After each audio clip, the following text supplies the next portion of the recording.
दुनिया आज भारत के हर फैसले के साथ खड़ी दिख रही। शायद यही वजह है कि चीन भी अब भारत से दोस्ती करने के लिए हर पैतरे को आजमा रहा और अब बार बार भारत का नाम लेकर उसका गुणगान कर रहा। अब इस बार चीन ने कह दिया कि ब्रिक्स शिखर सम्मेलन में पश्चिमी मीडिया फूट डालने की पूरी कोशिश कर रही।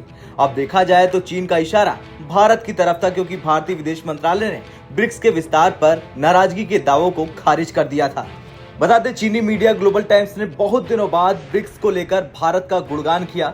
ग्लोबल टाइम्स ने अपने लेख में लिखा, कुछ पश्चिमी मीडिया आउटलेट्स ने शिखर सम्मेलन के करीब आने के साथ ब्रिक्स सदस्यों के बीच फूट की कुछ तथाकथित समस्याओं को बढ़ावा देने वाली रिपोर्ट जारी की है। बहुपक्षवाद और अंतर्राष्ट्रीय संबंधों के लोकतंत्रीकरण को कायम रखने वाले संगठन में अलग अलग राय बहुत सामान्य है, लेकिन अगर कोई सदस्यों के बीच मतभेदों को पेश करने और ब्रिक्स सहयोग तंत्र के महत्व को कम करने की कोशिश करता है तो ये केवल ईर्ष्या और घबराहट को उजागर करता है। कुछ पश्चिमी देश अमेरिकी आधिपत्य एक ध्रुवीय विश्व व्यवस्था को संरक्षित करना चाहते हैं। वे गैर पश्चिमी देशों या उभरती अर्थव्यवस्थाओं के बीच अजेय सहयोग और विकास को नहीं देखना चाहते हैं। अब ग्लोबल टाइम्स भारत का गुणगान कर रहा। इसके पीछे की जो सबसे बड़ी वजह बताई जा रही है वो है कि रॉयटर्स के अलावा ब्लूमबर्ग ने भी अपने एक लेख में लिखा था कि भारत भी ब्रिक्स से विस्तार का विरोध कर रहा है, जिसे चीन ने प्रस्तावित किया है। मतलब रिपोर्ट में ये कहने की कोशिश की गई है कि चीन भारत देशों के बीच तनाव ब्रिक्स ब्लॉक को कभी भी पश्चिमी देशों के लिए एक बड़ा खतरा बनने से रोकेगा।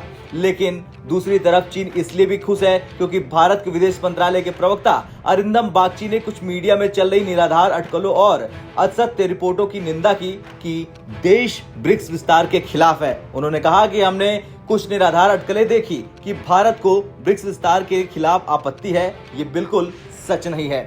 तो वहीं इन सब खबरों के बीच बताया जा रहा है कि पीएम मोदी ब्रिक्स शिखर सम्मेलन में शामिल होने के लिए दक्षिण अफ्रीका की यात्रा करेंगे। उन्होंने दक्षिण अफ्रीका के राष्ट्रपति सिरिल रामाफोसा के आधिकारिक निमंत्रण को स्वीकार कर लिया। दक्षिण अफ्रीका के राष्ट्रपति ने कहा कि पीएम मोदी ब्रिक्स शिखर सम्मेलन में भाग लेने के लिए जोहान्सबर्ग की यात्रा के लिए उत्सुक हैं।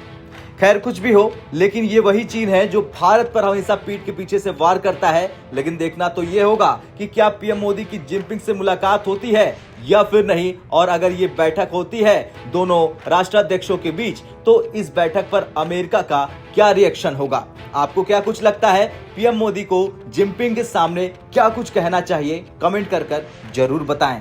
ब्यूरो रिपोर्ट, भारत तक।